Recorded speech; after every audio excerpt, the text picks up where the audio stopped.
सक्षम फाउंडेशन तर्फे आयोजित एका कार्यक्रमाबद्दल आहे. नाव आहे आदिशक्ती नवदुर्गा पुरस्कार 2025 आणि त्याच सोबतच वार्षिक स्नेहसंमेलन व स्नेहभोजन पण आहे. आपल्या वडगावमधल्या एका कार्यक्रमाची आयोजक आहेत सक्षम फाउंडेशन. बरोबर. हो बरोबर, सक्षम फाउंडेशन. आणि यांचं मार्गदर्शन करत आहेत संस्थापक अध्यक्षा सुजाता संदीप कोळी आणि उपाध्यक्षा सुरेखा कांबळे. कार्यक्रमाचं नाव आणि स्वरूप जर पाहिलं तर या दोन गोष्टी एकत्र आणल्या आहेत असं दिसतंय. हो. एक तर आदिशक्ती नवदुर्गा पुरस्कार 2025 देणार आहेत आणि दुसरं म्हणजे संस्थेचं वार्षिक स्नेहसंमेलन आणि स्नेहभोजन. हो. हा दी शक्ती, त्यांची संस्कृती, त्यांच्यातले बंध हे सगळं एकत्र साजरं करायचं आहे. स्त्री शक्ती हा शब्द त्यांनी अगदी केंद्रस्थानी ठेवलाय. आणि नुसता पुरस्कार सोहळा नाहीये हा, त्यासोबत स्नेहसंमेलन आणि स्नेहभोजन जोडलंय. यातून असं दिसतं की केवळ औपचारिकता नकोय, तर एक सामाजिक आणि भावनिक जोडणी साधायचा प्रयत्न आहे. हो, हा मुद्दा मला खरंच महत्वाचा वाटतो.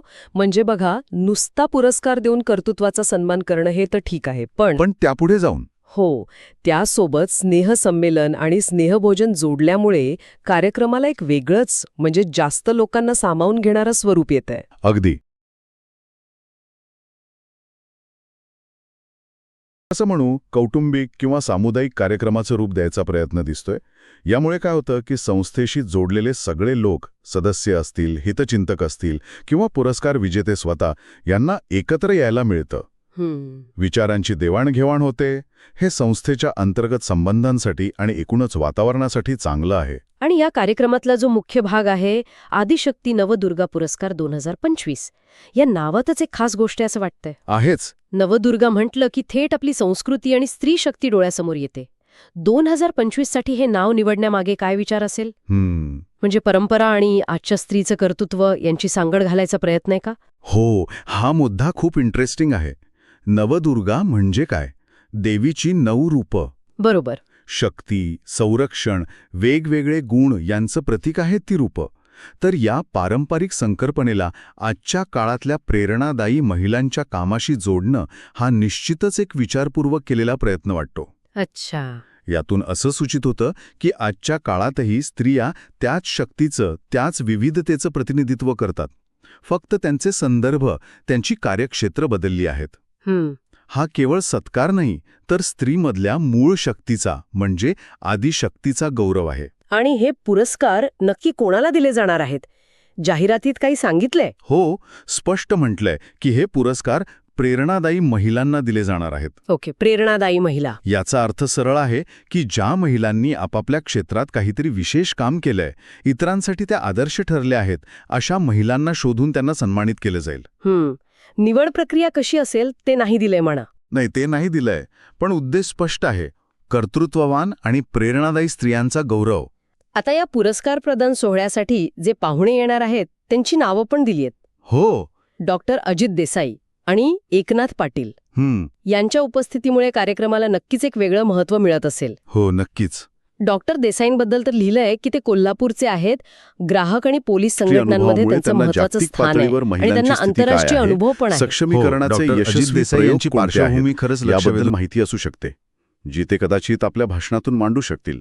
अच्छा. मातल्या व्यक्तीची उपस्थिती म्हणजे कार्यक्रमाला प्रसिद्धी मिळायला मदत होते, हे तो उघड आहे. बरोबर. पण इथेही फक्त प्रसिद्धी एवढाच उद्देश असेल की एका संपादकाला बोलवण्यामागे आणखी काही विचार असू शकतो? नक्कीच असू शकतो. माध्यमांची भूमिका दुहेरी असते, नाही का?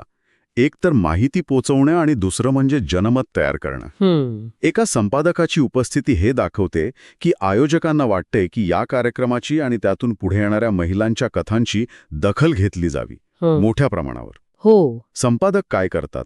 बातमीचं मूल्य ठरवतात, ती कशी सादर करायची हे ठरवतात.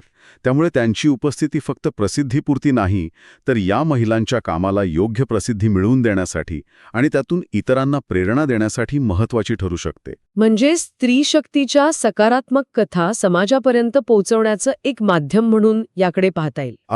अगदी तसंच. म्हणजे डॉक्टर देसाईंसारखे सामाजिक आणि आंतरराष्ट्रीय अनुभव असलेले व्यक्ती आणि श्री पाटील यांच्यासारखे माध्यम प्रतिनिधी हे एकत्र आल्यामुळे या स्थानिक पातळीवरच्या पुरस्कारांना आणि कामाला एक मोठं व्यासपीठ मिळण्याची शक्यता वाढते. बरोबर आहे. स्थानिक कर्तृत्वाला राज्य किंवा देश पातळीवर ओळख मिळवून देण्यासाठी हा एक महत्वाचा प्रयत्न असू शकतो. अगदी बरोबर. अनेकदा कसं होतं, स्थानिक पातळीवर खूप चांगलं काम करणाऱ्या व्यक्ती किंवा संस्था असतात, पण त्यांना म्हणावी तशी प्रसिद्धी किंवा पाठबळ मिळत नाही. हो, हे खरंय. अशा मान्यवर पाहुण्यांच्या उपस्थितीमुळे त्या कामाची दखल घेतली जाते, त्याला एक प्रकारची व्हॅलिडिटी मिळते, मान्यता मिळते, आणि ते काम जास्त लोकांपर्यंत पोहोचतं.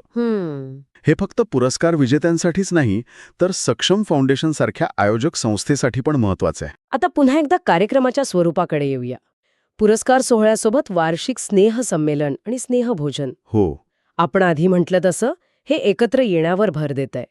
जाहिरातीच्या शेवटी त्यांनी उपस्थितांचे आभार मानले आहेत आणि त्यांची उपस्थिती या सोहळ्यासाठी आणि स्त्री शक्तीच्या उत्सवासाठी किती आवश्यक आहे यावर जोर दिलाय. हा उत्सव शब्दप्रयोग मला महत्वाचा वाटतो. हो, अगदी. कार्यक्रम न म्हणता उत्सव म्हटल्याने काय फरक पडतो असं वाटतं? उत्सव हा शब्द नुसत्या एका घटनेपेक्षा जास्त काहीतरी सांगतो. त्यात आनंद असतो, सहभाग असतो, एक सामुदायिक भावना असते. कार्यक्रम हा शब्द थोडा फॉर्मल वाटू शकतो, ठरलेल्या रूपरेखेनुसार होणारा. पण उत्सव म्हटलं की त्यात जास्त जिवंतपणा येतो. अच्छा. लोकांचा उत्स्फूर्त सहभाग अपेक्षित असतो. एक प्रकारची भावनिक गुंतवणूक असते. स्त्री शक्तीचा केवळ सन्मान नाही, तर तिचा उत्सव साजरा करणं, हे त्या विषयाचं महत्त्व अधिक सकारात्मक आणि उत्साहाच्या पातळीवर नेतं. हो, यामुळे उपस्थित राहणाऱ्यांना पण केवळ प्रेक्षक म्हणून नाही, तर त्या उत्सवाचा एक भाग असल्यासारखं वाटू शकतं. त्यांना सामील व्हायला प्रोत्साहन मिळतं. अगदी. हे खरंय. म्हणजे आयोजकांचा दृष्टिकोन फक्त पुरस्कार देण्यापुरता नाहीये, नाही, तर त्यानिमित्ताने एकत्र यायचं, स्त्री शक्तीचा आनंद साजरा करायचा, ती ऊर्जा अनुभवायची, अशी संधी म्हणून ते याकडे पाहतायत. हो, आणि त्यासाठी समाजाचा, उपस्थितांचा सक्रिय सहभाग महत्वाचा मानतायत. बरोबर. हे एका सशक्त समुदायाच्या उभारणीसाठी खूप महत्वाचं पाऊल ठरू शकतं. निश्चितच. आणि हे सगळं पेठवडगाव-सारख्या ठिकाणी घडतंय हे पण महत्वाचं आहे. हो, तेही आहे. मोठ्या शहरांमध्ये असे कार्यक्रम होतच असतात, पण तुलनेने लहान शहरात किंवा निम्न शहरी भागात जेव्हा असे स्त्री शक्तीवर केंद्रित कार्यक्रम होतात, तेव्हा त्याचा स्थानिक समाजावर जास्त थेट आणि खोल परिणाम होऊ शकतो. खरंय. तिथल्या महिलांसाठी, विशेषतः तरुण मुलींसाठी हे खूप प्रेरणादायी ठरू शकतं.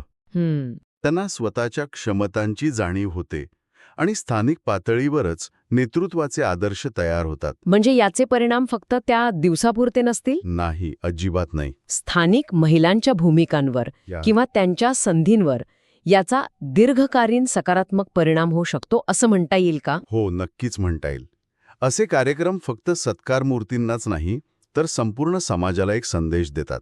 काय संदेश? संदेश हा की